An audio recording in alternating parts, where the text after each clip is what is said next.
Sir, please unmute your video and mic also. Hello.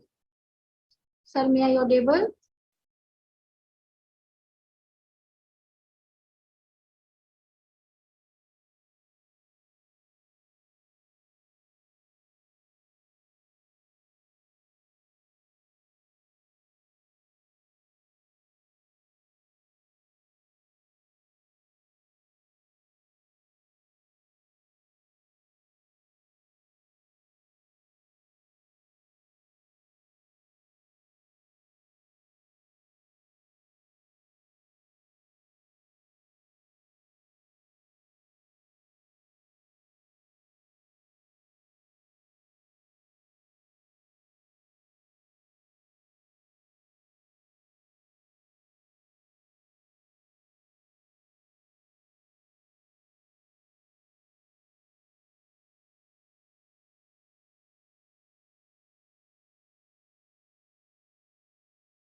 Yes, madam.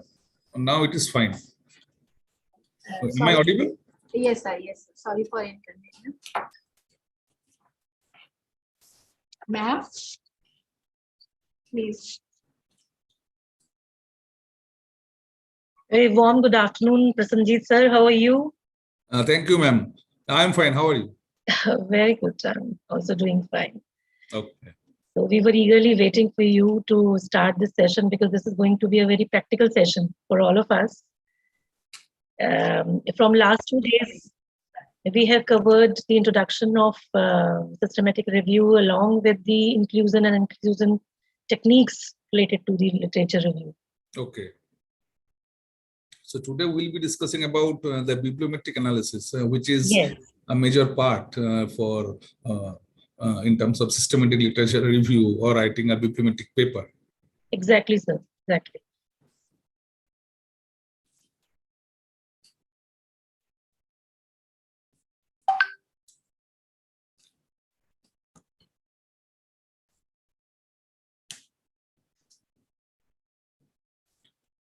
Okay, so should we start? We'll just formally start.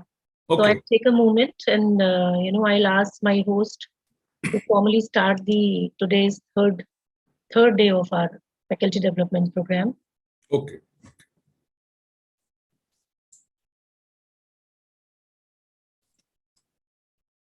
Very cheerful afternoon to one and all. I, Astha Snehal, on behalf of Jean Kwaj Institute of Management, affiliated by Chaudhry Charan Singh University, welcome you all in day 3 of 5 days faculty development program on systematic literature review with the subtopic of bibliometrics analysis using RStudio. With immense pleasure, I welcome Dean Ma'am. A special welcome to our dignified resource person, Dr. Prasanjit Chatterjee, sir. I also welcome all our HODs, faculty members, and the participants. Moving further, bibliometrics is the use of statistical methods to analyze books, articles, and other publications, especially in scientific contexts. But the question arises, how to analyze it? Which tools to be used? So to answer all your questions, we have with us today our esteemed resource person, Dr. Prasanjit Chatterjee, sir, who is among the world's top 2% scientists and researchers. He is a professor and dean, research and consultancy at NCKV Institute of Engineering, West Bengal, India. He is also a chief research fellow of Vilnius Gediminas Technical University, Vilnius, Lithuania, and a distinguished international researcher of Universidad Católica del Norte, Chile. Sir is highly experienced with demonstrated history of working in the higher education industry. He has strong professional skills in institution building, international collaborations, branding, curriculum development, leadership management, business planning, with vast working knowledge about NIRF, ARIA, NACC, and NBA accreditation process. So to throw more light on this topic, I request Sir to head over the session. Please, Sir. Okay, thank you, madam. Thank you for your nice introduction. So can I share the PPT first? Yes, sir, please. Okay. So basically, in today's talk, there will be very less involvement of the PPT, because it will be basically a demonstrative talk. So first, I will slightly brief about what is bibliometric and why we need the help of bibliometric analysis, or how this bibliometric analysis can help us. And then I will show how to perform the bibliometric analysis using RStudio. So I hope that all the participants have already installed the two software links that I have shared with all of you. Right, ma'am? Yes, sir. Yes, sir. Okay.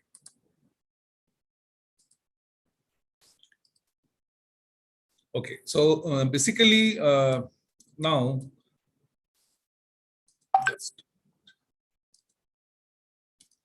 okay. So, before going into the details about bibliometric analysis, or how we can do this bibliometric analysis, so let us try to understand what are the meanings of research matrices, because these research matrices are basically some quantitative tools, or we can say some mathematical tools which are used to help assess the quality and impact of research outputs. That means, as we all know, that being a researcher, we regularly publish a lot of journal papers or a lot of conference papers. But how to decide about the quality of those research outputs? So the scientists have come up with some mathematical tools or models to assess the quality and how those publications are impacting the society as a whole. And those mathematical tools or the quantitative tools are called as research matrices. Now, these research matrices are applicable for a journal as a whole, for a particular article, and even at the researcher level. That means with the help of those matrices, we can also quantify the impact of an individual researcher, or the impact of the publications of an individual researcher. Now, there are different types of research matrices, or we can say there are different types of metrics, studies or domains, including the scientometrics, then cybermetrics, and then infometrics, then almetrics, and finally we have the bibliometrics.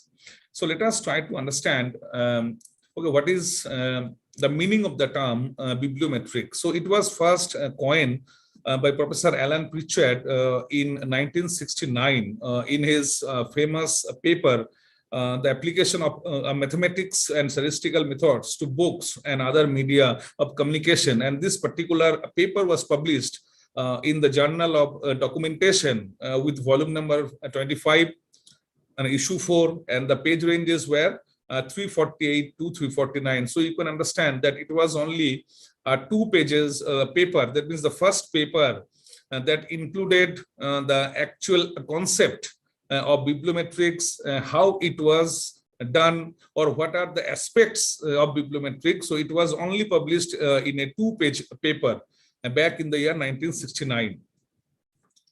So now, so basically, now let us try to understand what is bibliometric. So basically, bibliometric is a tool which can be used to evaluate the performance of the research and publication of any individual or even any institution or university or even for a country, or to map the structure and the dynamics of science. That means how a particular theme or research area has been developed with time, or how the impact or how the publications of an individual or the publications of any particular institute or university actually are impacting the nation or the society as a whole. So that can be assessed, or that can be actually quantified using bibliometric analysis. Now, these bibliometric studies can help us in multi-directional ways, including it can help us to know what is the intellectual structure of the discipline and how does it evolve. That means if we talk about a particular research area of any individual researcher, so through bibliometric analysis, we will be able to understand how that particular discipline or research area has evolved over time. And then we can also understand the social structure of that particular area. Then the conceptual structure, that means what are the topics that have been researched since last 10 years or 15 years, and what can be the emerging areas in that particular research area. So the conceptual and the social structures of any discipline or any thematic area can be explored. And then we can also study the impacts of the researchers and the institutions as a whole, as I said, and how is the particular discipline is progressing on themes, methods, and sample use. So these are the actual applications of bibliometric analysis. So now in bibliometric analysis, first thing that we should know, okay, what are actually analyzed through a bibliometric analysis. So first we can analyze authors. It can be an individual author, it can be a group of authors. Then we can also analyze the origin of the authors. That means they are affiliating universities, affiliating departments, or affiliating countries, or even they are affiliating languages. That means the language in which the paper has been published. Then we can also analyze the source of the papers. That means whether the paper has been published in a journal. If it is a journal paper, then who is the publisher? If it is a conference paper, then in which conference the paper was published, by which publisher. So we can analyze everything. If it is a patent, then whether it is a national patent or an international patent, and how does the patent impact among the society. So we can analyze each and everything. And also we can track the citations of the papers. That means if the journal paper is having some amount of citations, or even cross citations, or even a co-citation. So through citation linkages or from citation analysis, we can also go for tracking the citations and the co-citations of individual authors or individual papers. So there are lots of opportunities involved in bibliometric analysis. So now, okay, there are some major objectives of any bibliometric studies. The first objective is the research output of the topic. That means, okay, what are the actual outcomes of any research? Because we know that the output of any research in terms of, we can say it is in terms of a published paper, but what are the outcomes of the research? So that can be analyzed. Then the language and the geographical distribution of the literature can be analyzed. Even in that particular area, research area, we can also analyze the distribution of the universities, the distribution of the institutes, or the distributions of the countries, or the distribution of the researchers. That means which researchers are the most, the famous researchers in that particular field, or which institutions or universities are the predominant universities in the world who are doing great researches in that particular area, and which countries are focusing more on that particular research area. So all this can be explored only through bibliometric analysis. There are no such other tools to explore that type of relation. Then also we can analyze the authorship pattern.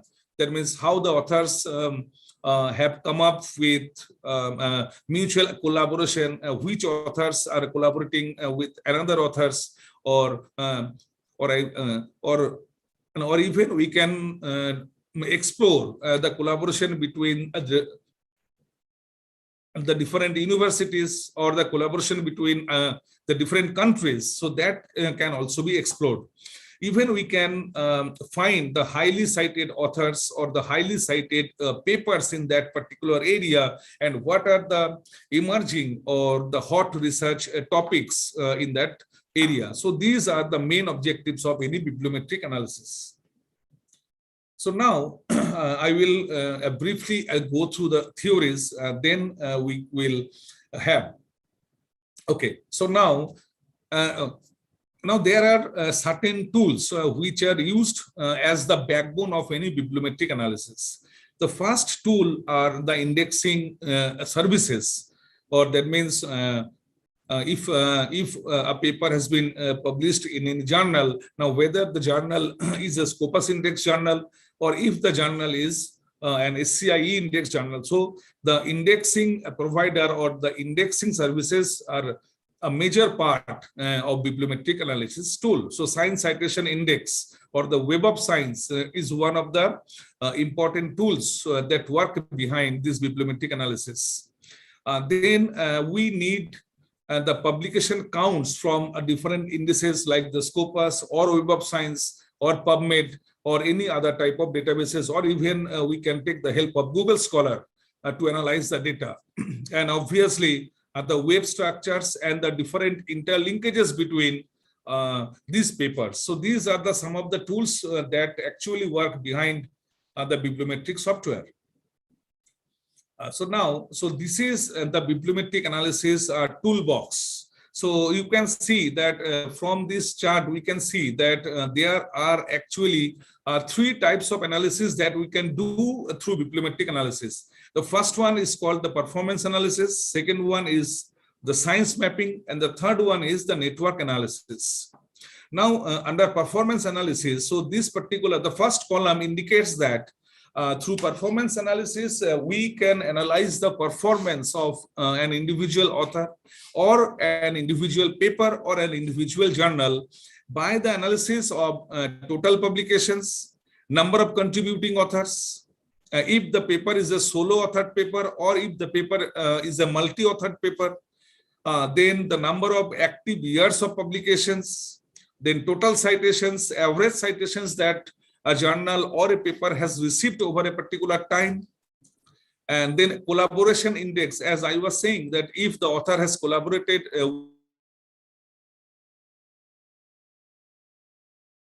institutes or universities or even from the researchers of other countries, so that can be explored through bibliometric analysis.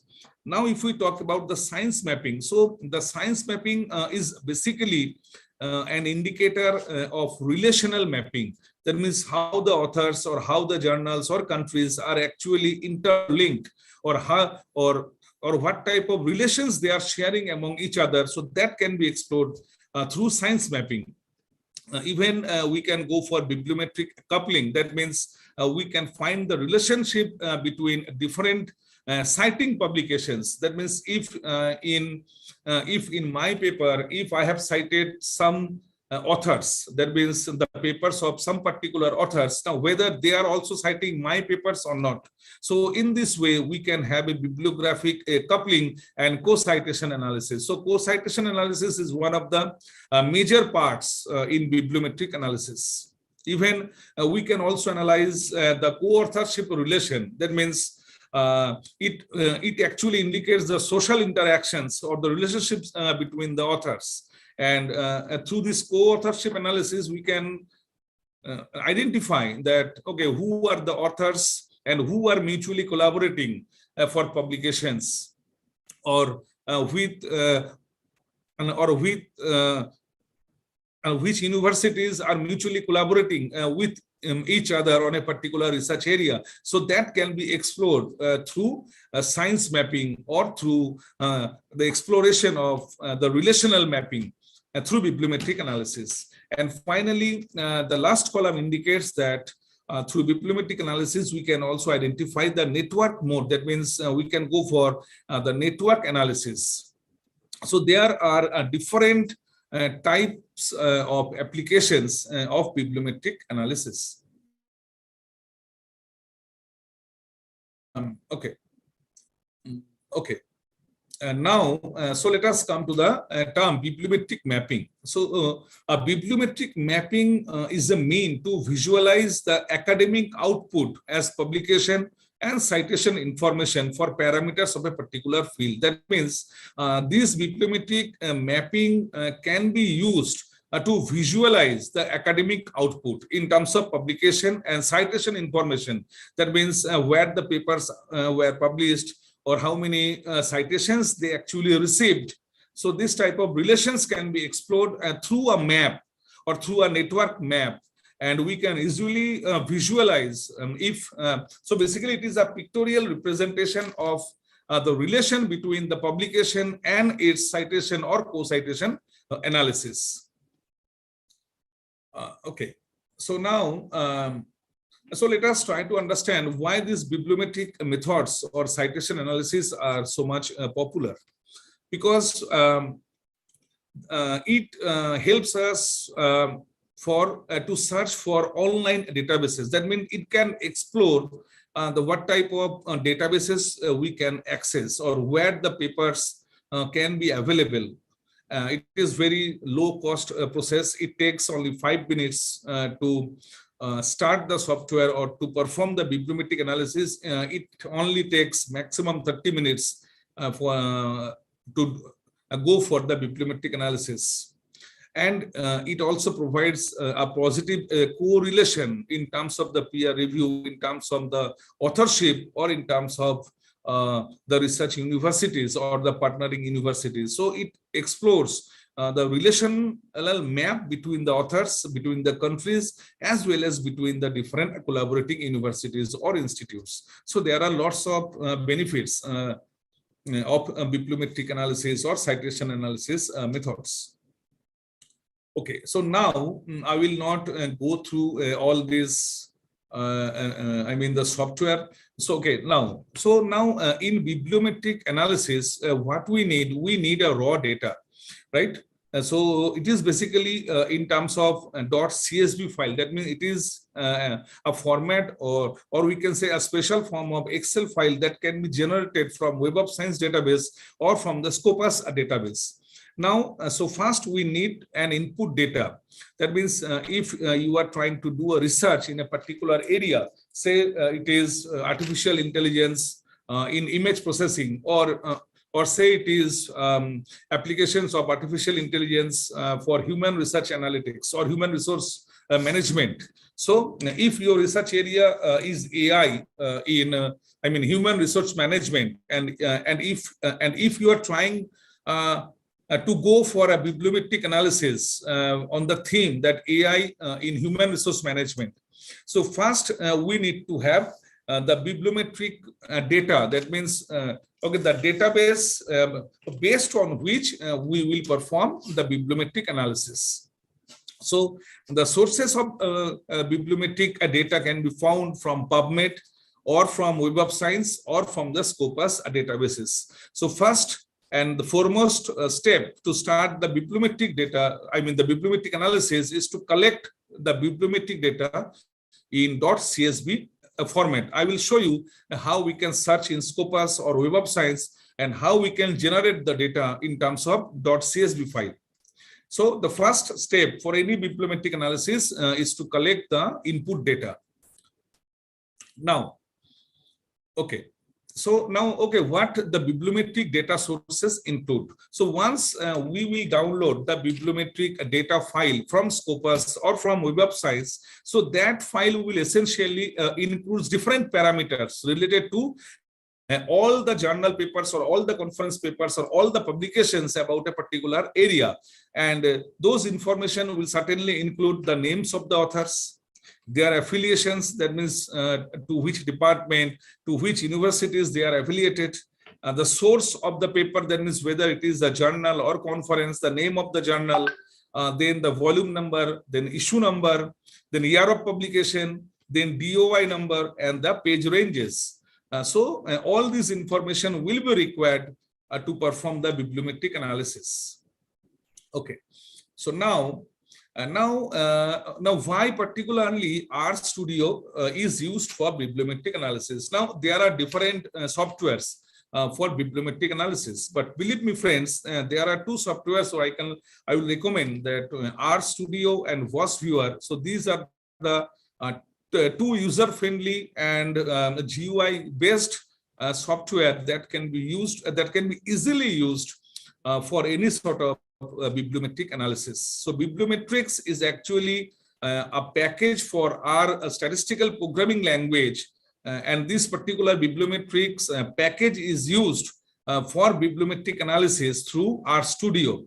So once we install the R language, R programming language in your laptop or desktop, and then we need to install a package called bibliometrics. Now once the bibliometrics package is installed, then we need to install the RStudio.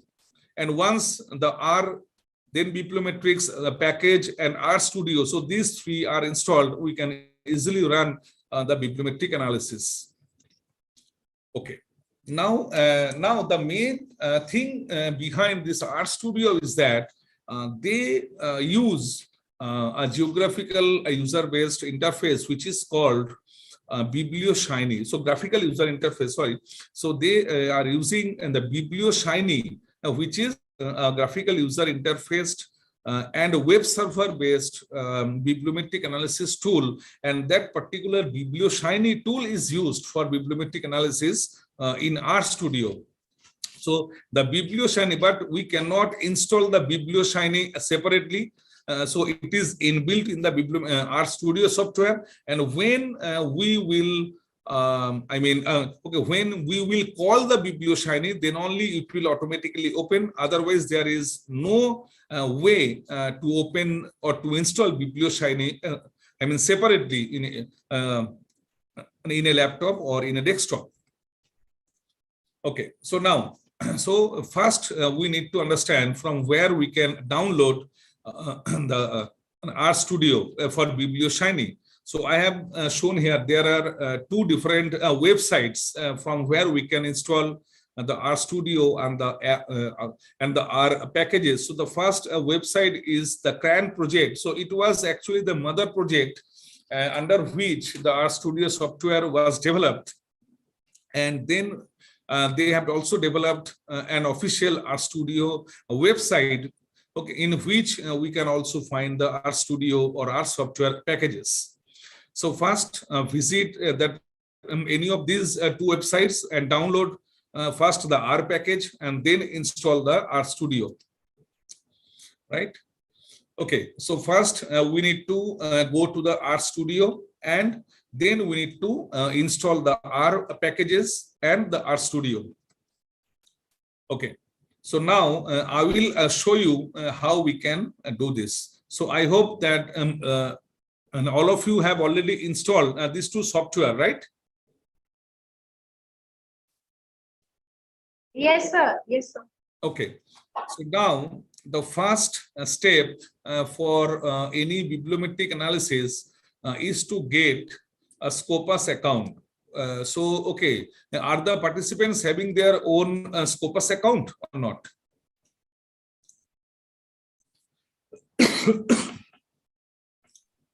Are they having the Scopus account? So most of them have their Scopus accounts. Yes.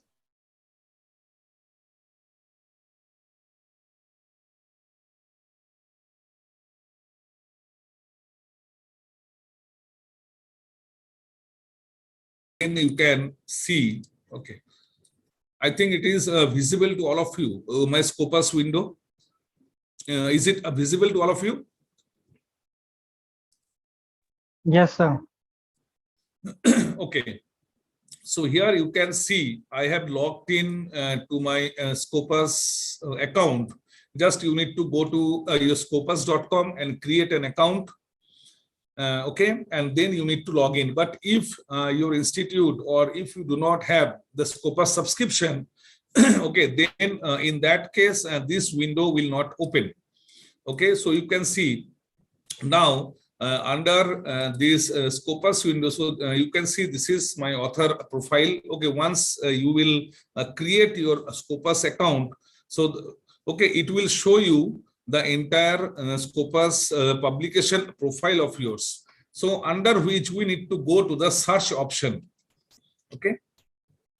Okay, is it visible? Can you see the search option? Yes, sir. Okay. Now in the search option, we need to type anything. Okay, any area or any method. Okay, whatever you need. Like you can see, I have typed measurement of alternatives and ranking according to compromise solution.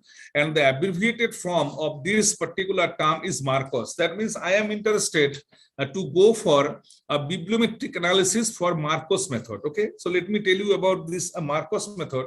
This Marcos method is basically a multi-criteria decision-making tool. That means an MCDM tool which is used to rank the alternatives in terms of or with respect to different criteria, right? So, okay, so let us say that we are going for a bibliometric analysis for this Marcos method. Now, first we will type the full form of this method, and then we will use under the search document, we will restrict the search to the abbreviated form Marcos, so that it will not consider any other papers. And now once we click on this search option, it will show us, okay, how many papers you can see here? Okay, how many papers you can see? Sir, 147. 147, very good. That means in Scopus, okay, there are 147 papers related to our Marcos. Now, so here you can see, okay, just a minute. Okay, here you can see the list of the papers in Scopus. So you can see there are 147 papers related to the Marcos method, right? Now, that means we need to do the bibliometric analysis based on these 147 papers. Now, somebody will ask, sir, do we need to download these 147 papers individually for this bibliometric analysis? The answer is no, we do not need to download any of the papers. Rather, what we'll do, just click on the all option. Okay, so all the papers, all the 147 papers will be selected. Then you can see there is an option called CSV export. Can you see this option on the screen? Sir, Yes. Okay, so now if I click on it, a window will open. Okay, so can you see this window? Yes, sir. Clearly visible. Okay, so it is called the export document settings. That means what type of information I want to have in my CSV file for related to this entire 147 number of papers. So for bibliometric analysis, we need some special information like the boxes that I have clicked. So these are the information that we will be requiring for bibliometric analysis. Okay, like the name of the authors, we will obviously need to identify, okay, who are the most predominant authors. Now, authors ID are somehow required because in some of the papers, instead of authors, they mention the authors through their author IDs. So author ID is an optional, but we need to keep it. Then the document title, I mean the name of the paper, I mean the title of the paper, then year of publication. Okay, so EID number is not required, so we can exclude it.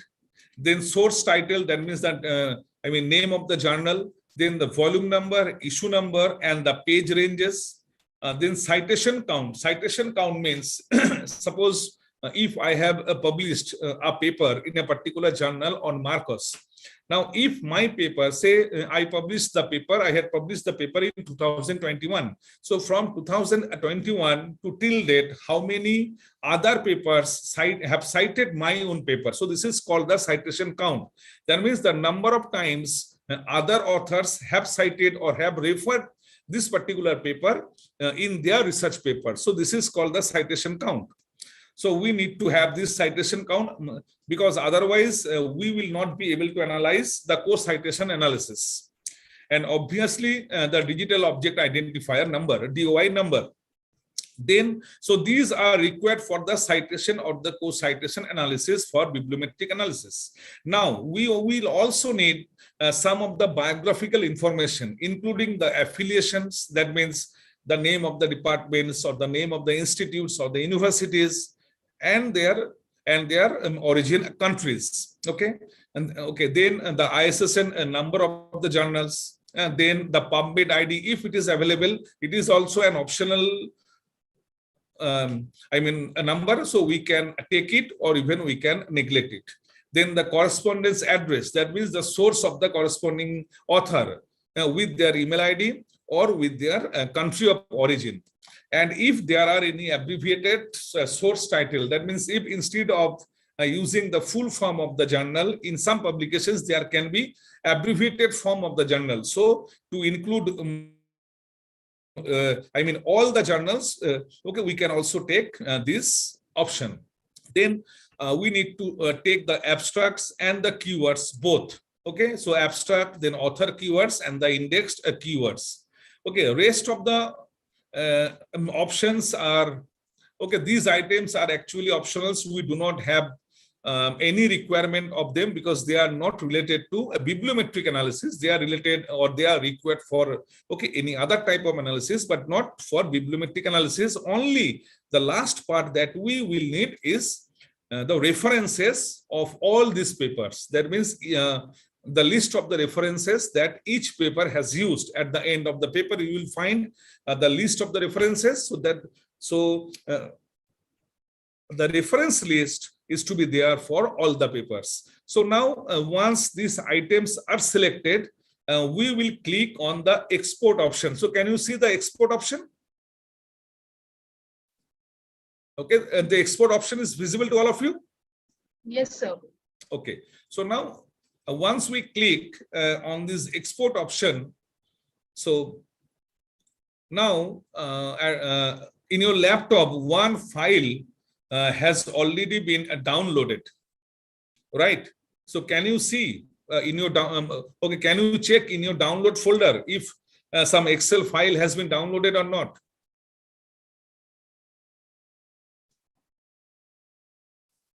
Can you please check, any of you, if any Excel file has been downloaded in your download folder or not?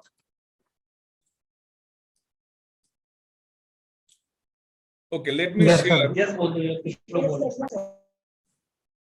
It has been downloaded? Yes, Okay. sir.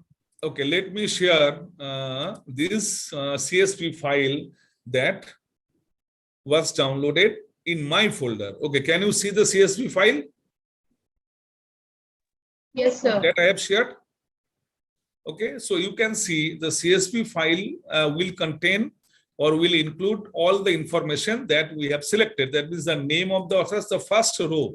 Okay, if you check the first row, okay, so first the name of the authors, then author IDs, then title of the paper, then year of publication, then source title, then volume number, issue number, and all the information that we selected, right? So in this way, so this file will be used as an input for bibliometric analysis. So this file is called the .csv file. Okay, so this is the input file for any bibliometric analysis, right? So now I am closing this one. Okay. Now, so once we have the raw input to any bibliometric for any bibliometric analysis, then we'll go to the RStudio software. So can you please open the RStudio software? So once I open the RStudio software, it will look like this. I'm not sure if I'll be able to share it through Zoom or not. Okay, let me check.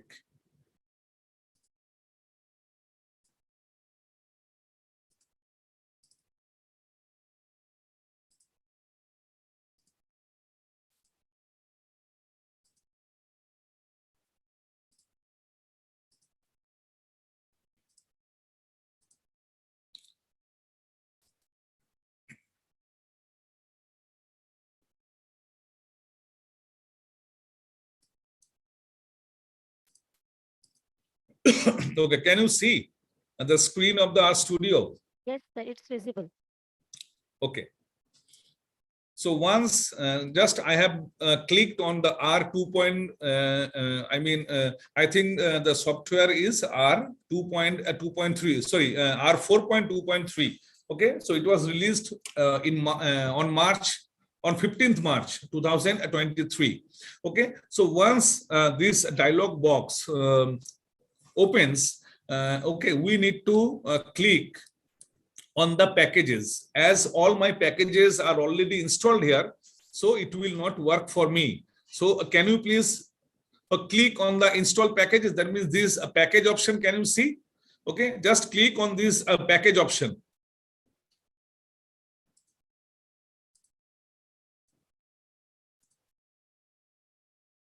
Okay, can you see this package option here? Okay, now I have already activated.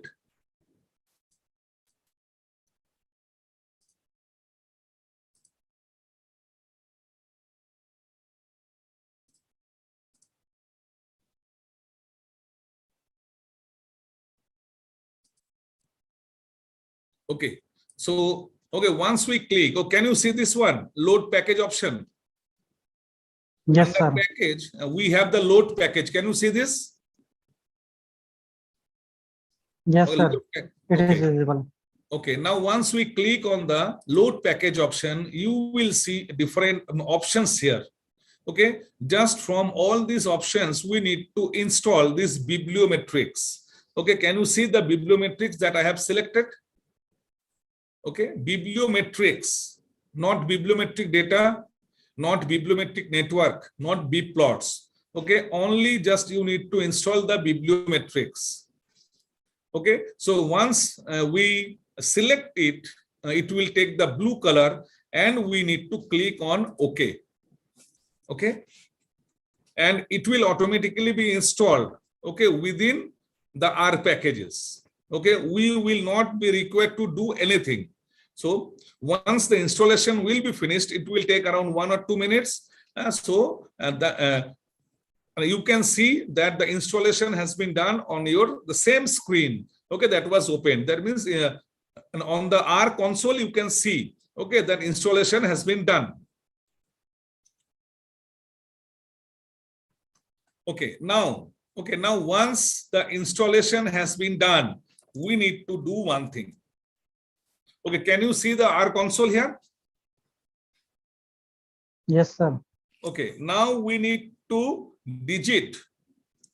Okay, now we need to digit this thing, biblioshiny, then space, then okay, the first brackets.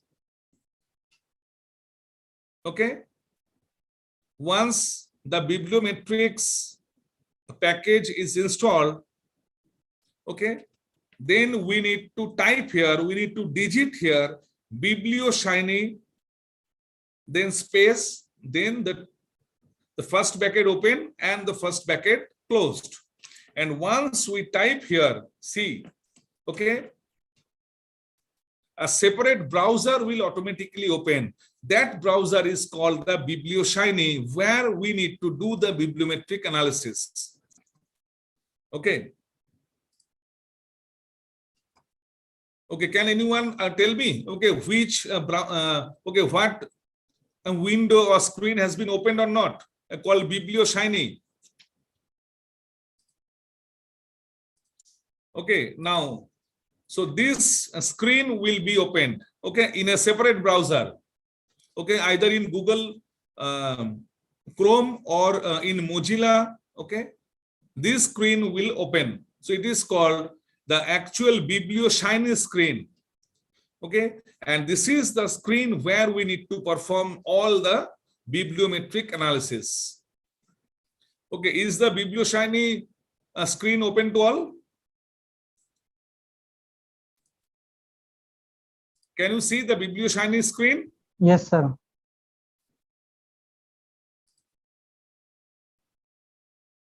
Okay, so now once you have this biblioshiny, then okay, at the Okay, at the left-hand side option, you can see that two items. The first one is called the BiblioShiny, and the second one is called the data. Now we need to click on the data option. Okay, under the data option, okay, what is the first option that you can see? Under the data option, what is the first option Load that data, you can sir. see? Load data. Okay, so just a click on the load data, and at your right hand side, a small window will open. Okay, it will have options, import or load. Okay, now, okay, if you click on the dialog box, okay, it will show you three options. The first one is the import raw files, then the load bibliometric files, and the third option is use a sample collection. So we will select the import the raw files. Okay, so the first option will be to select import raw files. Okay, so once we have put it, the second option, it will come to database. Okay, as we have used the Scopus database, so from the dialog box of the database, we will select a Scopus. Okay, is the screen visible to all of you? Yes, sir, it is visible. Okay, now, so the first option will be to select import raw files, because as I said, that the .csv file is considered to be the raw file for any bibliometric analysis, as it includes all the information required to the papers. Now, the second option will be to select the database from where we have already downloaded the .csv file. So as we have downloaded the file from Scopus, so we will need to need to select Scopus. Now choose a file. That means now, okay, we need to upload the file that we have already downloaded. So from my download option, I will select the Scopus one. So, and then, it will show you then upload has been done. Upload complete. Now, at the end, you can see, okay, we have start option. Okay, so once we click on the start option, so the file will automatically be loaded in the BiblioShiny background. So let us click on the start option. Okay, once we click the start option, it takes some time to load the data and to perform the bibliometric analysis. Just a minute.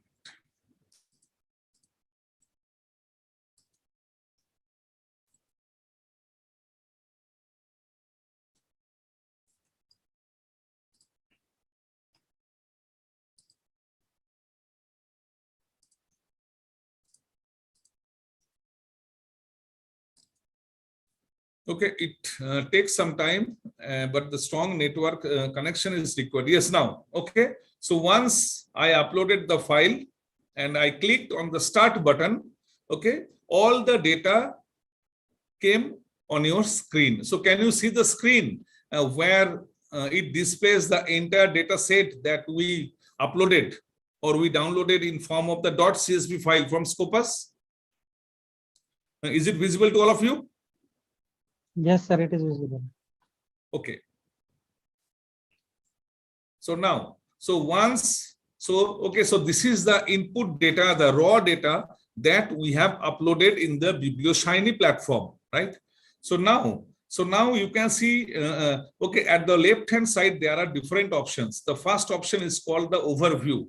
Okay, so let us try to find out the main information about the 147 papers. So once we click on the main information, so it will give you the overall summary of the entire paper. So you can see we have downloaded the paper which ranges from 2020 to 2023, because Marcos is a method which was developed by my team, and we published the first paper on Marcus in the year 2020 in Journal Computers and Industrial Engineering.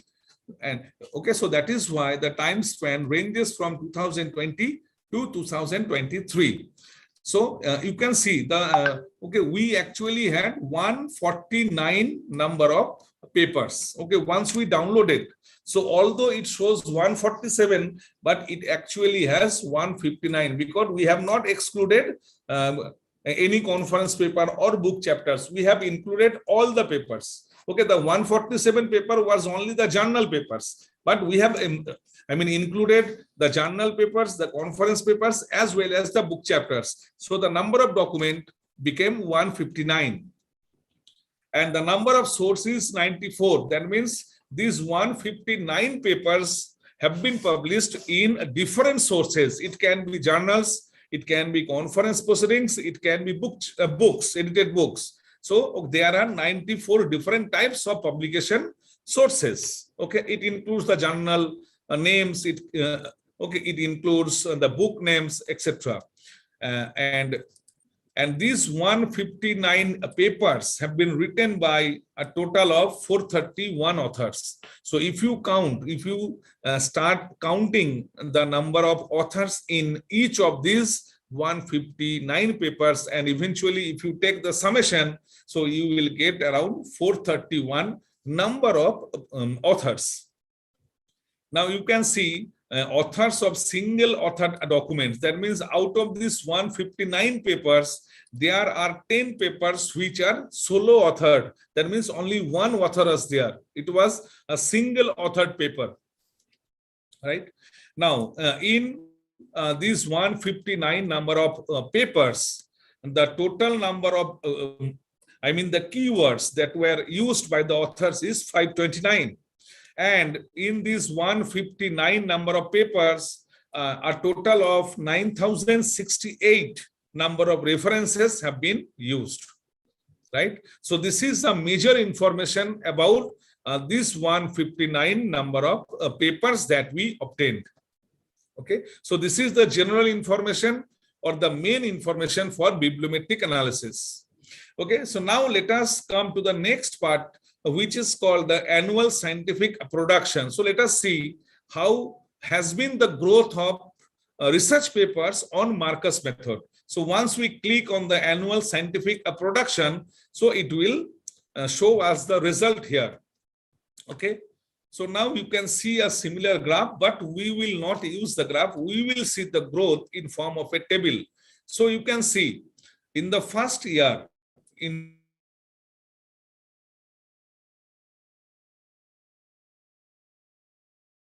in 2020, the number of papers on Marcos was only 14. In 2021, 47 papers were there related to Marcos. In in the year 2022, 83 papers have been published, and in 2023, as of now, 15 papers have already been published. So you can see, okay, the tremendous growth or the tremendous research trend related to Marcos method. Okay, so this is the annual scientific production. That means per year, it is the year-wise total number of paper that has been published related to that particular area or method. As we are considering here a particular method, so it will show all the papers which have the application of Marcos method. So you can see each year there has been a tremendous growth of publication related to Marcos method. So this is called the annual scientific production, right? Now, okay, let us move to the average citation per year. So now let us check. Okay, what are the average citations that these 159 papers have received? Okay, over the time. Okay, so it takes some time to generate the result. Okay, so we need to wait for that. Okay, so again, if we use this table, so you can see. Okay, the citable years are basically 3, because the first, okay, the papers which were published in the year 2020, okay, the number of papers were 14. So the mean total citation per article. So out of these 14 papers, each of them has received an average citation of 62 citations. So it is the total citations. So mean total citations, sorry, and it is the mean total citations per year. So this is the mean total citations per article, and it is the mean total citations per year, 20.86. And for the papers which were published in the year 2020, the citable years was 3, because from 2020 to 2023, the number of year is 3. So in just only 3 years, the papers have received around 62.57 number of average citations per article. So you can understand a tremendous demand of this particular method among the researchers. Now, similarly, 47 papers were published in 2021 with a means total citation of 18.62 per article. And the mean total citation per year is 9.31. Okay, with the citable years is from 2021 to 2023. So it is 2. And in 2022, 83 papers were there. Sorry, with mean total citation per article is 3.28. Okay. And the same value for also goes for the mean total citation per year, and the number of citable year is 1. Okay, so these are the average citations of the papers that were published respectively in the last 3 years. So this is called the average citations per year. So it means that you can see the papers which were published in the year 2020. So as the number of citable years are more, so their mean citation count is also more. So maybe in 2024 or 25, these 47 number of papers or 83 number of papers will also be having a higher total citation count, right? So because if the method is in research trend, if the researchers are adopting your own method, so it is obvious that with over time, the number of citation counts of your papers or related to that particular method, the citation counts will automatically increase with time. So now we are coming to the 3-field plot. Now, once we click on the run option, now basically this 3-field plot means we can have the X, Y, and Z axis. We can plot 3 multiple parameters. Like we can plot with authors. Okay, we can plot the authors with their countries and say with their affiliations. So it means that we want to check okay, how the authors, their countries, and the affiliating universities are interrelated. So it is called a 3-field plot. Okay, now once we click on the run option, it will show us a graph, a pictorial representation of the 3-field plot. So you can see, okay, Serbia.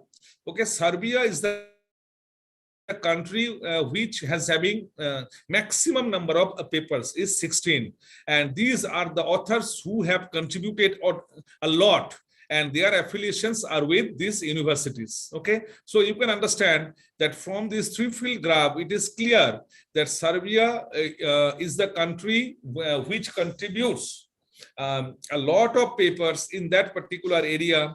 And this Stevik and Pamukar D. So these are the 2 authors who have contributed immensely for the development of this method. And in our first paper, so along in my team, okay, they were also the co-authors. So we were the co-authors in the first paper that we developed on Marcos. And these are their affiliations, okay, right? Similarly, apart from Serbia, we also have, Poland, then USA, then Lithuania, then India. Okay, so all of, so these are the countries that are contributing positively in this particular area. And here also you can see my name. So this is P. Chatterjee. Okay, so we developed this paper in back in 2023. Okay, so this is the 3-field plot, and according to our requirement, we can also change the axis. So we can include any of them, okay, and change the axis to check the other diagrams also. Okay, so now the the three-field plot has been done. Now let us come to the source analysis. Okay, the source analysis includes mostly the most relevant sources. That means the most important, journals where the papers have been published. Then most cited sources. Then Bradford's law. Then source impact, how the sources are impacting, and finally we will see the source dynamics. Okay, so let us try to understand most relevant sources. Now, once we click on the run option, and I have selected number of sources is 10. Okay, we can increase the number to any value. Like you can write top 20 or top 15. So let us take top 15 number of sources. Okay, so now you can see the sustainability is the journal which has published the papers on Marcos, right? So sustainability is the most important source, okay, when the researches related to Marcos method are considered, followed by the mathematics journal. Then the third important journal is the decision making applications is management. Then the Factor Universitas series. Then symmetry, then applied soft computing, then expert systems and applications. So you can see it will list the top 15, okay, top 15 sources, the journals where the papers have been published. And now, so this is actually the pictorial representation or the graphical representation. If someone needs the same data in a tabular form, so just we need to click on the table and you can see, okay, the tabular data has been given. So you can see, okay, so these are the top journals. So you can see again, same thing, same information has been shared here. Sustainability journal has contributed or has published 7 articles on Marcos. Okay, mathematics has published 6 papers. Limame has published 5 papers. Fume has published 5 papers. Symmetry has also published 5 papers. Applied soft computing and expert systems with applications, they have all published 4 papers in this particular field. So you can see this sustainability is the journal which is the most important journal related to the researches on Marcos method. So now let us come to the most local cited sources. Okay, once we click on the most local cited sources, so you can see, okay, the sustainability journal has received 159 citation. That means, as I said, that in the earlier case, we have seen that sustainability has published 7 papers, and the total citations that the 7 papers have received is 59. Okay, 159. So in total, the 7 papers that were published in Sustainability Journal as a whole, those 7 papers have received a total of 159 citations, followed by the Mathematics Journal, which published 6 papers on Marcos, and it has received 132 as a total citation count. So in this way, we can easily find out which journals are receiving the highest citations count in terms of those papers. So it is called the most local cited sources, right? Now, if we come to the Bradford's law, okay. So now, so it indicates the core sources again. So the only difference between the Bradford's law and the most relevant source is that in the most relevant source, there has been no ranking. So if somebody wants to add in the bibliometric paper that she or he is writing, if they want, if the authors need to add the ranking column of the journal, so the Bradford's law is very helpful. So you can see in this format, we can do this one, right? So this is the Sustainability Journal. It has been ranked 1 as it has published a maximum number of papers. Okay, so 7 was the number of frequency. That means the number of papers. So in this way, we can easily represent the major, important sources or important journals who are publishing, which are publishing papers on that particular area. Now, if we come to the source impact part, okay.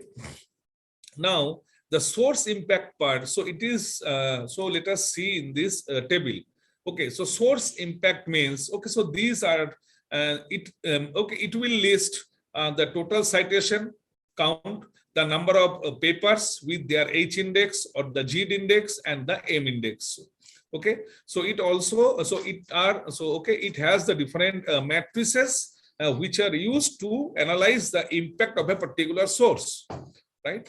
So in this way, we can analyze the importance of the journals that are publishing papers in that particular area. Okay, okay, H index means you all know they're similar to G index, M index. Then TC is the total count, or I mean the total citation, and NP means the number of paper, and PY means the publication year start. Okay, that means when, in which year the particular journal has published the first paper on Marcus. Okay, so in this way we can analyze the impacts of different sources. Similarly, now if we come to source dynamics, and if we click on the run option, so it will show us a similar result. So you can see. Okay, so in 2020, so the Sustainability Journal published only one paper. In mathematics, only 3 papers were published. In DIMAME, same 3 papers. In FACTA, in 2020, there was no paper.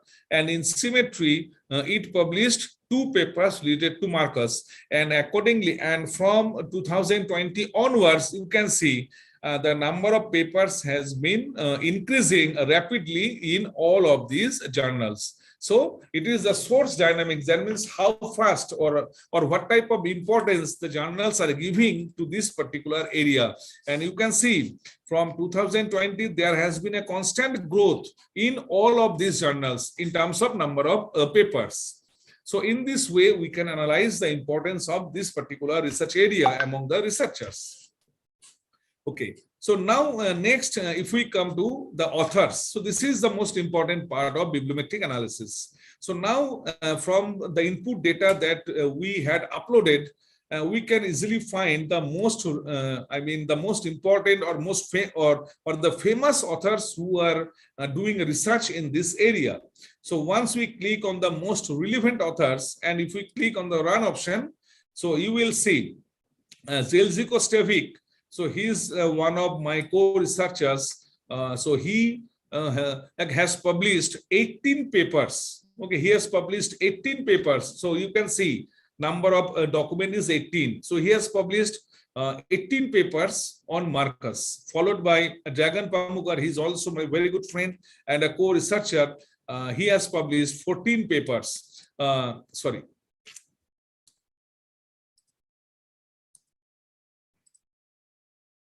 Okay, and Dragan Pamukar has published 14 papers on Marcus, followed by these authors. And you can also see my name here if I increase this to say 15.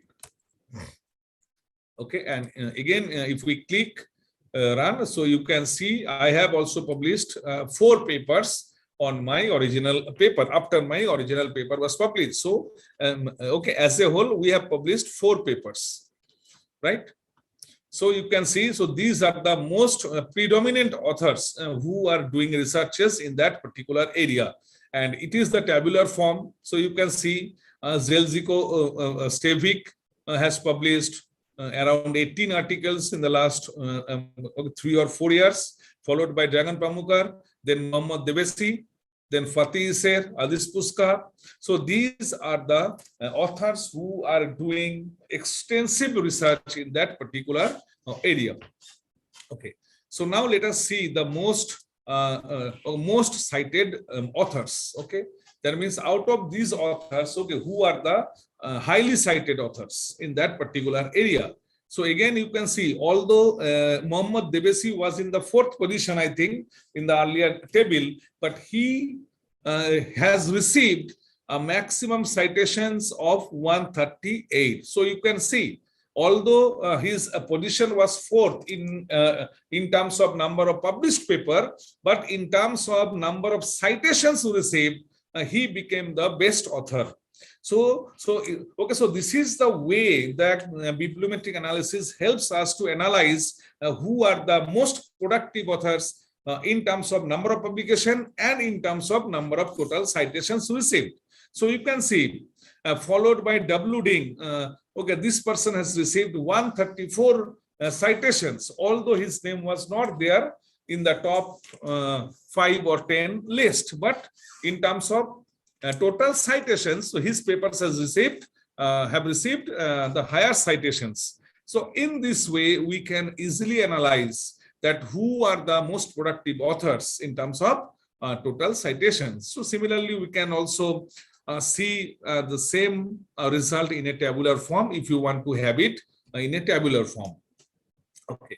Now let us see the author's production over time. So, okay, what are the per year production rate of these authors? So you can see, okay, Stevik in the year 2020, we published 3 papers on Marcus. So he has published 3 papers in the year 2003 with a total citation 104. And then again, in 2021, he has published 8 papers on Marcus. In 2022, the same author has published 5 papers.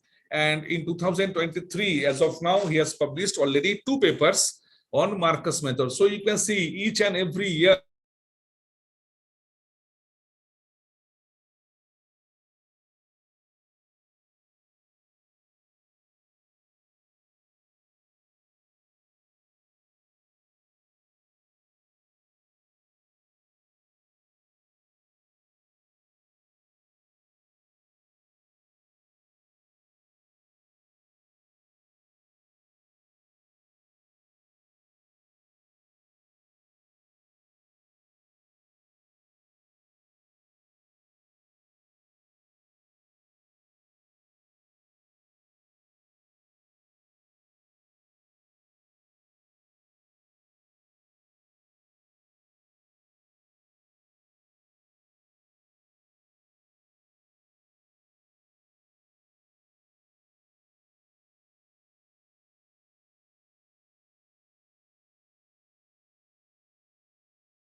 can you see?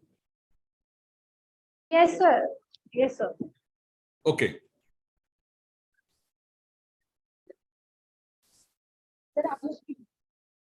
Okay, so this is the author productivity through Lotka's law. That means it is the representation of the same thing in a different way. Okay, so you can see, okay, so these Lotka's law indicate us, okay, that how many documents were written by how many authors. So you can see 322 authors have written 1 paper. So in this way, we can analyze the author productivity through Lotka's law.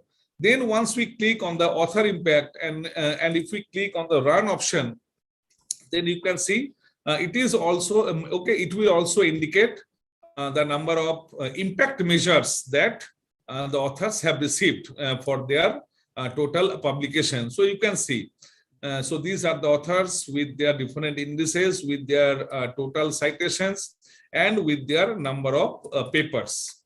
Okay. So like the Pamukkar, and they have received total citations of 334 with a number of papers 14, followed by Zeljko Stevik. He has received total citation of 545, and he has a total paper of 18. And his publication year started back in 2020. So in this way, we can analyze the impact of the authors. Okay. Now we are coming to the next part, which is called the analysis of the affiliations. That means, let us see. That means, so through this affiliation analysis, we'll be able to understand, okay, what are the university, or which are the universities and where the authors are working, and which universities are focusing more on researches related to particular this area. So once we click on most relevant affiliations, and if we click on the run option, so you can see this particular university of East Sarajevo. So this is the university with maximum number of published articles. Okay, so University of East Sarajevo has published 43 papers on Marcus, followed by University of Belgrade with 25 number of papers. University of Novi Sad has published 15 number of papers. So that means University of East Sarajevo, that means the authors from this particular university are focusing more or are focusing maximum researches on this particular area. So this is the most really, so it is called the identification of the most relevant universities or affiliations. Okay, now if we click on the corresponding author's country, and if we click on the run option, so that means apart from the universities or authors, we can also check, okay, we can also check the mutual collaboration between the different countries. I'm sorry. So you can see India has collaborated in 9 documents with other countries, right? So India, that means Indian authors have collaborated with other countries for 9 documents now, whereas other countries have collaborated with Indian authors for 13 documents, right? So in this way, we can analyze the corresponding author's country. Similarly, Turkey, okay, it has 6 documents. That means for 6 papers, Turkish authors have collaborated with the authors of other countries. Similarly, in 18 papers, they have been collaborated by other countries. Similar to that, we have the list of all the countries okay, who have collaborated with other countries for publishing researches in their respective areas. So this is called the corresponding authors countries analysis. And now if we check the country's scientific production, okay, so this particular analysis will help us to check the country-wise production rate of papers, or that means which country has published how many papers. So it takes some time. Okay, so this is the graphical representation or the geographical representation of the countries, but it is better to check or to have the look. So you can see, okay, so these are the frequency of publications that the authors are doing here. So from India, a total of 120 frequencies have been observed. From Serbia, 74 frequencies. From Turkey, it is 67. From China, it is 64. From Iran, it is 24, and so on. So these are the top 10 list of the countries in terms of scientific production in that area. Similarly, okay, most cited countries. So this is very important tool for analyze. Okay, so for analysis, we can check which countries are the most cited countries in this particular research area. So you can see Bosnia or Herzegovina and Turkey and India. So these are the 3 countries which are mostly cited for this particular research field. So Bosnia has received a total citation of 667. And then Turkey has received a total citations of 371. And the Indian researchers have received a total citation of 179 in last 3 years. So in this way, we can say, so these are the top 10 countries in terms of the total number of citations, or we can say, call them as most cited or highly cited countries. Okay, so now let us see. Okay. So in terms of now documents, so let us see which papers have received the highest citation. So first we'll check the most the global cited documents. Okay, so this is the list. So okay, that means you can see, so this was the first paper that we published. Okay, and this paper in Scopus, okay, till date the paper has received around 369 Scopus citations, but in Google Scholar, it has received around 600 citations. Okay, so this paper, which was published in 2020, in computers and industrial engineering. So that paper, that means the original paper, the first paper on Marcos has received so far 369 citations in Scopus, followed by the paper which was also after the first paper. This paper was immediately published by Stankovic in the journal Mathematics in the same year, and that paper has also received a good citations of 123. So in this way, we can analyze the top 10 or top 5 or top 20 as per your requirement. We just need to change the number of papers here. Okay, if we need to have 10 top papers, we can make 10. If you want to have 5 top 10, I mean the top 5 list, so it will show you the top 5 list. So in this way, we can change the parameters values according to our requirement. And even you can see, under measure, you have the total citations, or we can have the total citations per year, that means the average citations. So, in terms of, many items we can analyze the performance of the authors or the journals or the countries in terms of their productivity. Okay, now let us see, the most frequently used keywords related to this Marcos method. Okay, now if I click on the run option, so you can see the decision making is the keyword which has been used for the maximum time, 68 times, because as I said, Marcos is basically a multi-criteria decision making method. So it is obvious that in all the papers, this particular keyword decision making will automatically come. As I said, multi-criteria decision making. Okay, then sustainable development, uncertainty. So there can be different types of associated keywords, and these are the most frequently used, the keywords which are associated with the published papers. Okay, now we can see a word cloud of these keywords. Now, if I click on it, so it will generate a word cloud, which will indicate all the top 50 keywords as a whole. Now we can also change the number of keywords. So if you need top 20 keywords, and if we click on the run option, so it will show us only the top 20 keywords. If we are interested to check for the top 60 keywords, and then again, if we click on the run, so it will give us, or it will generate the word cloud for with 60 number of words. So it is basically related to the keyword analysis. That means the mostly used keywords in one frame, or it is a pictorial representation of all the keywords that are used related to this research. And now if you click on this particular figure, you can easily save this figure, and this particular saving option is available for all the figures that we have been observing since the beginning. Okay, so this is a very important characteristic or feature of RStudio.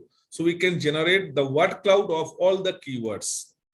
Okay, now let us try to understand the trend topics. That means, what are the very relevant research areas that are related to Marcos? So you can see the decision making, sensitivity analysis, then fuzzy sets, fuzzy measurements. So these are the emerging areas on which the researchers are focusing more. So these are the hot research topics among the researchers related to Marcos, right? So in this way, we can also analyze the trend. So risk assessment, healthcare application, that means Marcos can have a huge potential to be applied for healthcare applications.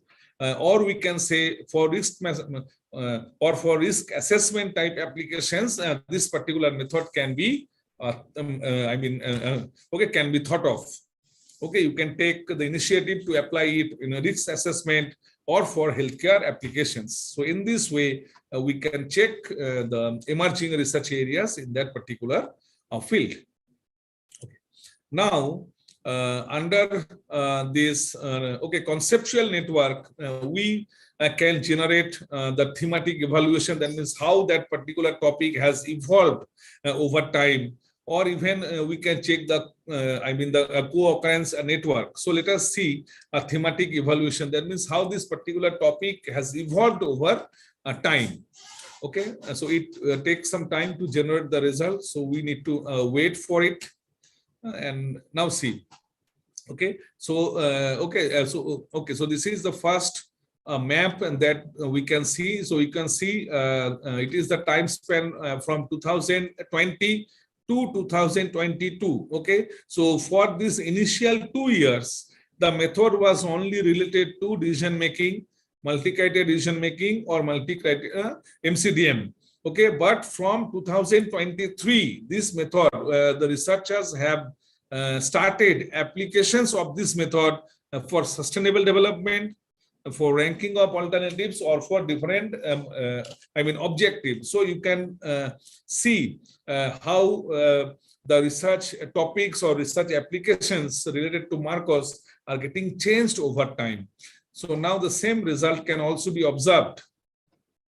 Okay, so you can see, so these are the time frame and how this method has evolved over time. Okay, so time slice 1. So let us see time slice 1. So you can see, okay, so you can see this method has relevant applications related to circular economy, then optimization, then investment analysis, then risk analysis, then sensitivity analysis. So these are the different application domains where this method is getting involved. So in this way, the method is evolving over time in terms of multidimensional perspectives, right? So now, if we go for the factorial analysis, so it will include a word map. So let us see what it generates. It also takes some time to generate the analysis. Okay, so it is the conceptual map. So again, it indicates the different types of applications that have been related to this method. So you can see for failure mode and effect analysis type of application, Marcos has been used. For behavioral research, for risk assessment, then for supply chain management, for healthcare, for investment applications. Okay, so these are the conceptual structural map of the method, right? So in this way, we can understand what are the application domains of this method over time.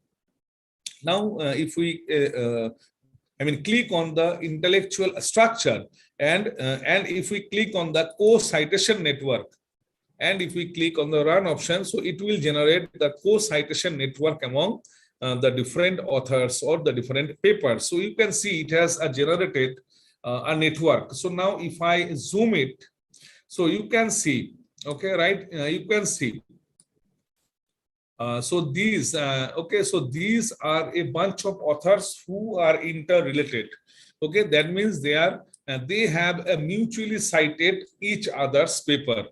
Okay, it means the larger the size of the balls are, it indicates they have received more number of citations from the others. As this particular person, Stevik, was the the most cited researcher. So obviously its citation size, that means the ball size, will be more as compared to others. So you can see, so that means these are the authors. So these are the authors who are who are mutually citing their papers. Okay, and they are also having less relationship with this, but these green authors are also forming a pair. That means the red ones are mutually collaborating with each other. The green ones are a separate group, okay, which are also, okay, and these authors are also connected to each other, and they are citing their papers. So this is the co-citation network. Even some of the green authors are also interlinked with some of the red authors. even you can see, okay, there is one more group. Okay, so these are some of the individual authors who are not associated in any group, but they are also linked with some of the group members and okay, related to the co-citation network. That means these authors have also been cited by them, and they are also citing these authors in their own research papers. So this is the co-citation network. That means there has been a mutually citing a network. That means both the authors are mutually citing each other's paper. Okay, so this is called the co-citation network.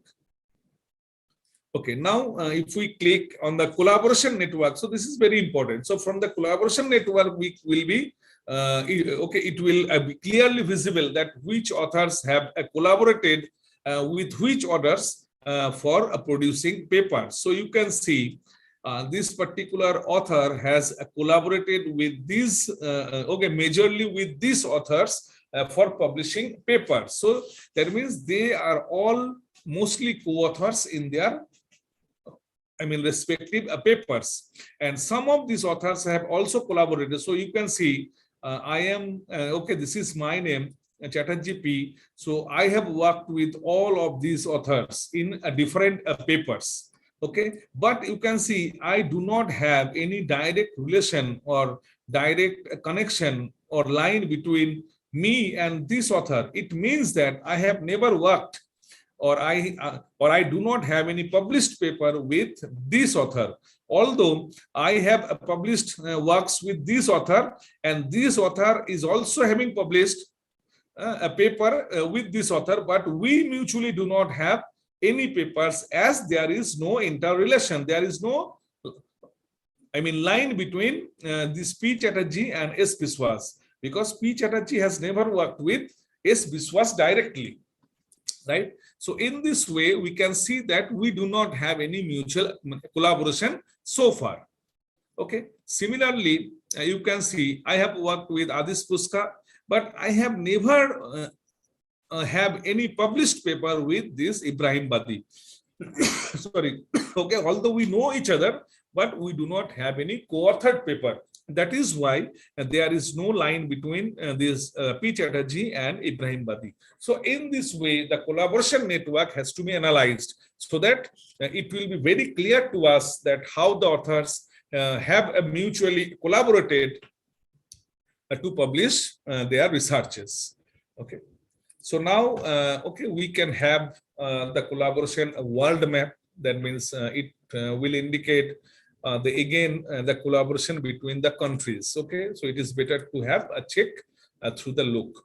Okay, you can see Australia and the Montenegro has a okay, they have collaborated in one paper. Australian authors have collaborated with South African authors in one paper. Then Chile and Belgium, Chile and Croatia, then Chile and Lithuania, then Chile with United Kingdom. So these are the collaboration, and these are the number of papers that through these collaborations, and these are the outputs. That means in terms of number of papers.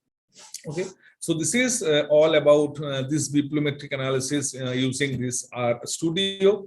Apart from this R Studio, there is one more software. As I was telling, it is called the VOS Viewer. Okay, through VOS Viewer, some further advanced analysis can also be done. And in one paper related to bibliometric analysis, we can put all this figure, all these tables with their proper applications and proper illustrations with explanations, so that a good bibliometric paper can be made. So if you have any queries, you can ask me regarding this software or for bibliometric analysis. Thank you. Thank you, sir.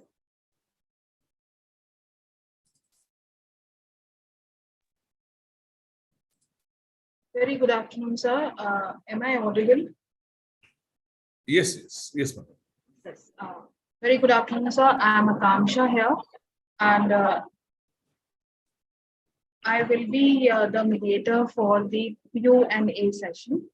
Okay. It was very, very nice, sir. All the things that you have explained was very good and very, easy to understand. Your language, your presentation was very much clear, and we understood it in a very, very clearly. So thank you very much for this session. So certain questions we have received from YouTube channel and on the Zoom platform as well. Okay. So may I, with your permission, can we start this session? Yeah. Absolutely, we can start. Sorry. All right. So, sir, like we have seen there are many papers related to the Scopus. You have downloaded the file from the Scopus. Right. So, is it possible that we need to have a Scopus account only, then only we can perform bibliometric analysis? No, as I said, we can download the data set or the input raw data from different sources, like PubMed is a free source. Then Google Scholar is also a free source. But the reliability of Scopus or Web of Science is better than PubMed or Google Scholar. So normally what we do is that if we have, institutional or university access of Scopus or Web of Science, so it is always recommended to go for Scopus or Web of Science. If we do not have it, then we can use the data set from PubMed or from Google Scholar. Okay, but in that case, the results may be different. Okay, sir. Sir, you have initially let us know about the Marcos. Sir, can you explain a little bit about it? Yes, Marcos is basically an MCDM tool, multi-criteria decision-making tool, which is used for ranking alternatives. Like if I'm giving you one example. Okay, whenever we go to the market for buying a mobile, so we have some certain predefined requirements. Like I will need a mobile with 120 GB hard disks, okay, 8 GB RAM.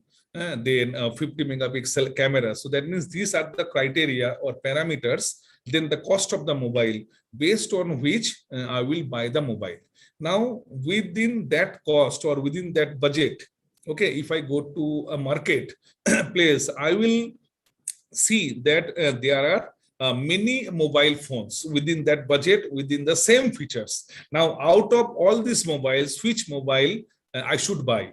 So in this case, multi-criteria decision-making models are very useful for selecting the best alternative. Okay, even for the students, like if you have 60 students in a batch, so out of the 60 students, if somebody asks you who is the best student, so how to rank them? So, in this type of challenging situations, multi-criteria decision-making methods are firstly used to identify the best candidate or the best alternative.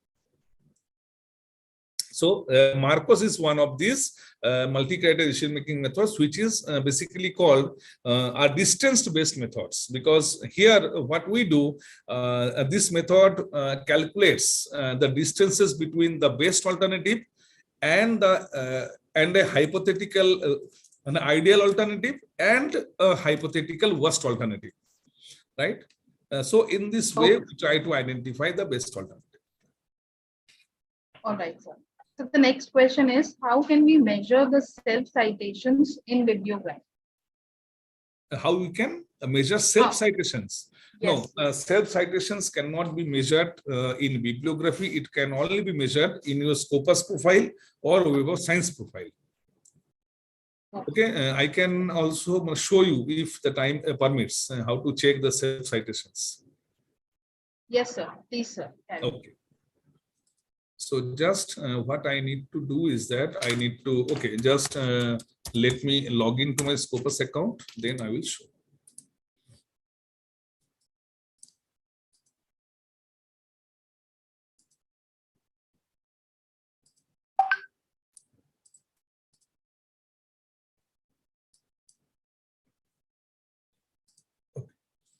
So let me show the author profile. So can you see this Scopus profile?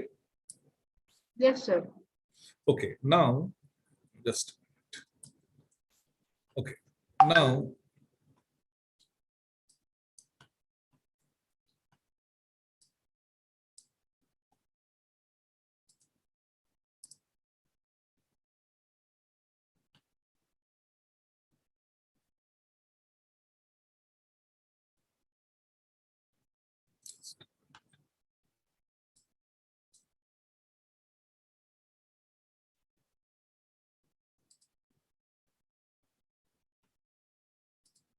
Yes.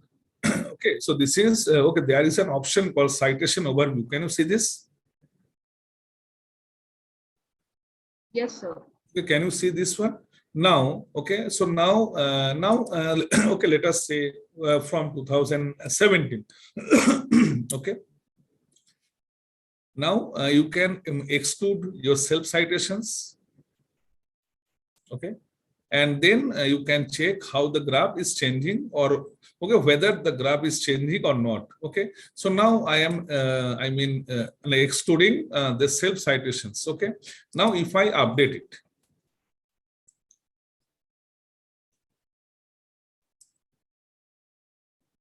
so it will take some time. Now you can see there has been no such significant change. It means that in my papers, there are no self-citations. So in this way, we can check the numbers or the graphs actually, right?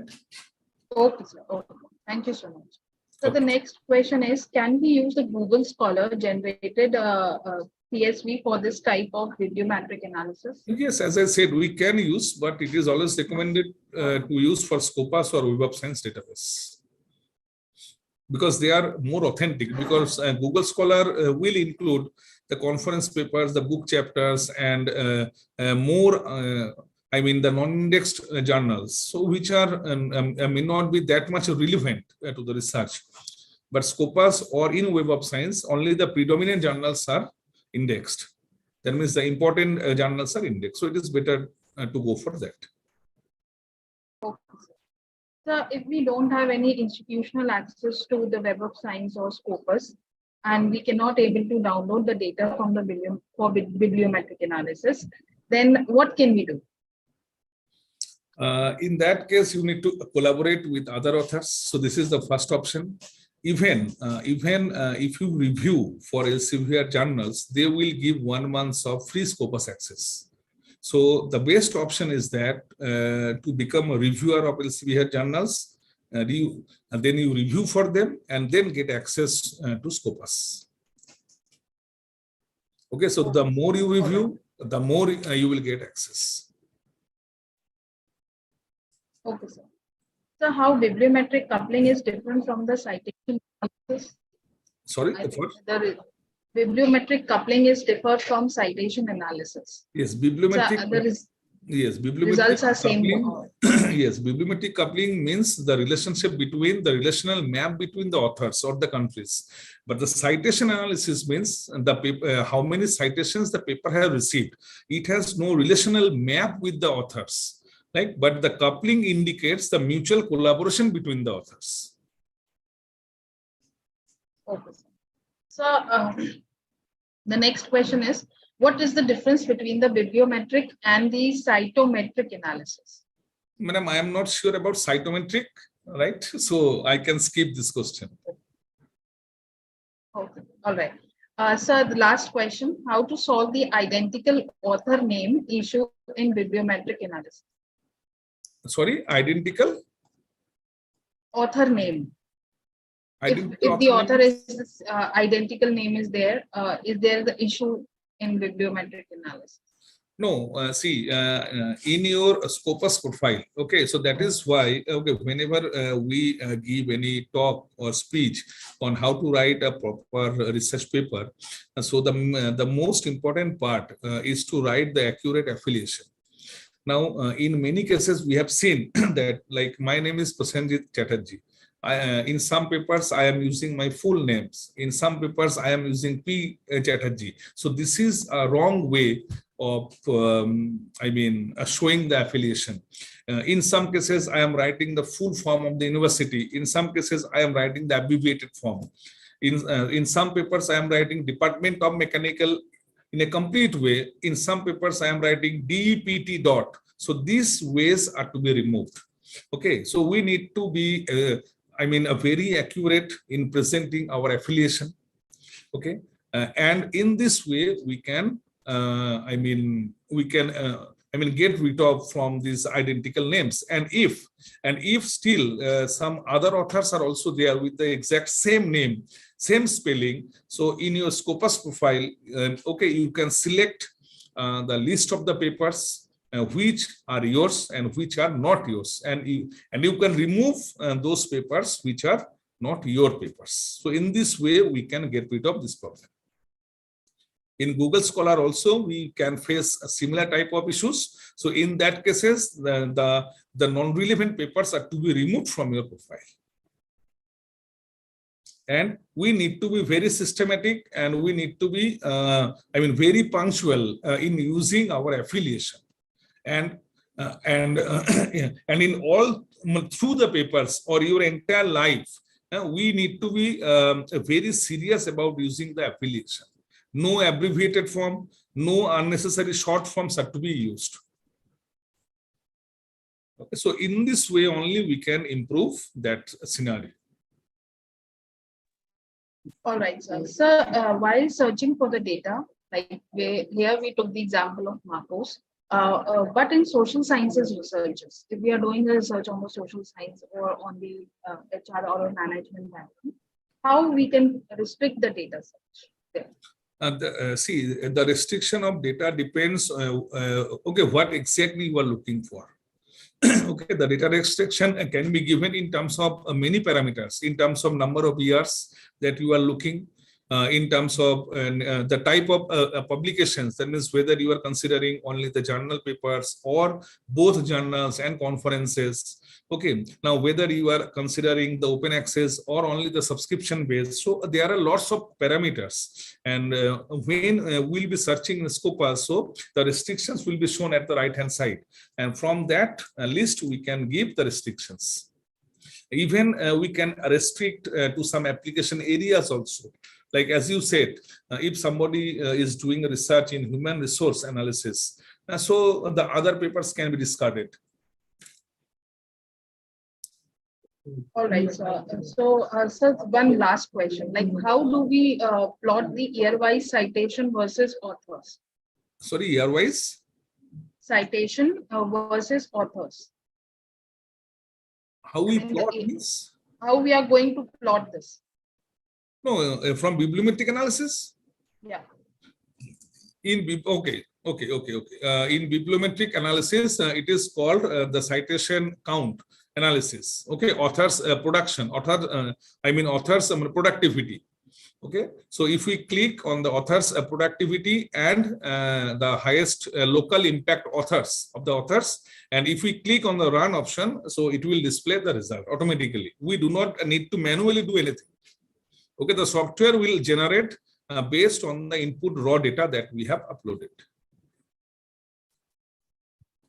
Okay, sir. Thank you very much, sir. It was very pleasant this session, and you have given us all the answers and gives an view that we could run a bibliometric analysis on RStudio as well. Thank you very much, sir. Now, may I please request our Honorable Dean Ma'am, Dr. Deepa Gupta, to kindly present vote of thanks. Ma'am, please. Thank you so much, Akansha. So, Professor Chatterjee, we are so fortunate to have you in this third session of our 5 days online faculty development program on systematic literature review. Sir, your profound knowledge is so much visible. The way you have explained the whole software RStudio in a very simplified way. You can see in the chat box, everyone is appreciating, and they are mentioning that you have explained the whole concept since beginning. I mean, if I'm talking about from A to Z about the bibliometric analysis in the simplified way, and at last during the question and answer session, you have given them tips how to upload their papers and what are the correct way to give your affiliations, your name, your institutions, and everything. Very well explained. And I'm so grateful as we are about to end this third day of our faculty development program on theme bibliometric analysis with the help of RStudio. I'm thankful to our honorable management, our honorable director, sir, and the faculty members who are directly or indirectly involved in organizing it, and all the participants. I mean, you all were so actively engaged, and your eagerness is so much visible through the chat box that you are thoroughly, from last 2 hours, you were engaged and involved in learning the much more about the bibliometric analysis. I'm so thankful to Professor Chatterjee once again for sparing your valuable time with all of us and sharing your insights with the help of an example, which is so wonderful. And you have taught them how to download the CSV through the Scopus database, and it is actually the correct way. To be very frank, Professor Chatterjee, I'll let you know that I learned RStudio through the YouTube, and I started using it. But today, there were so many doubts which were clear, and now I can, I'm certain that I can work on RStudio, and I can surely publish a paper with the help of RStudio now. Because earlier I was working on WOSDIOR, but now I found that RStudio is also a very friendly way with which I can work on the bibliometric Right, absolutely. analysis. And thank you so much, everyone, each and everyone, all the participants, organizing committee members, for your valuable time, for sparing with us. And I humbly request the organizers, the host team, to share the quiz forms and the feedback forms to all the participants. And I humbly request the host to kindly share a certificate of gratitude, which we would like to present virtually to Professor Chatterjee. Dear Professor, this is a small token of gratitude and appreciation. Thank you. In this virtual world. I know you are a person from technologies, from engineering. Thank you so much. Thank you so much for that. Thank you so much, sir. Meanwhile, I request all the participants to kindly switch on your video so that we would be able to click the pictures with our esteemed resource person. So host has started allowing participants to switch on their videos.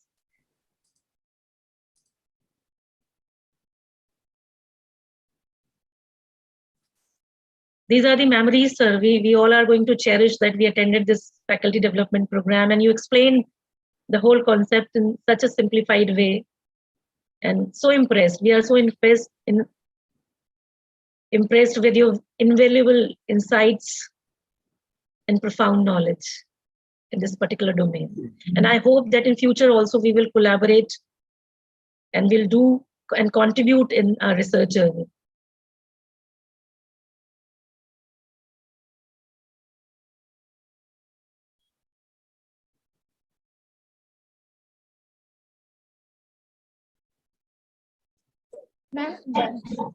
Done.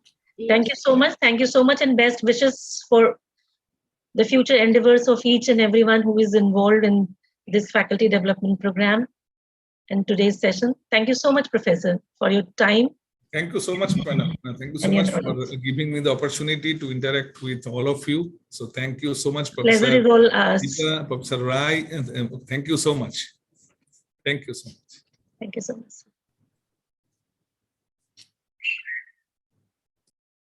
If I'm not wrong, there are some participants who were not able to fill their quiz form and feedback form of day one.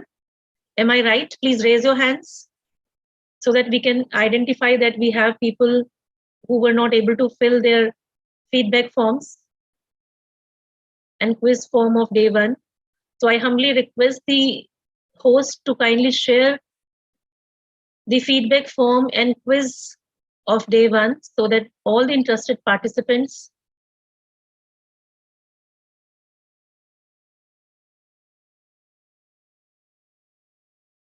can fill those forms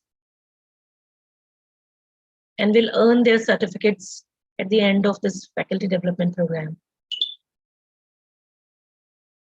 I hope all the participants are learning a lot. Kindly write in your chat box so that we'll be able to get the feedback from the participants, because we have organized, the whole endeavor is for the benefit of our participants. We are so grateful that the participants are appreciating and mentioning that it is really helpful in their research journey.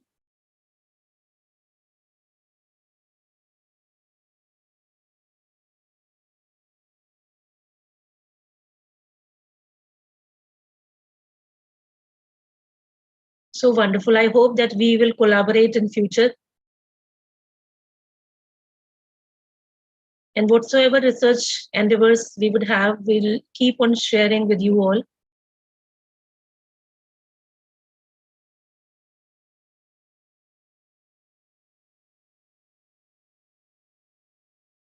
Thank you so much. Let us continue to be the ambassadors of knowledge and research agents for the positive change in our society. Thank you, everyone. Thank you, ma'am.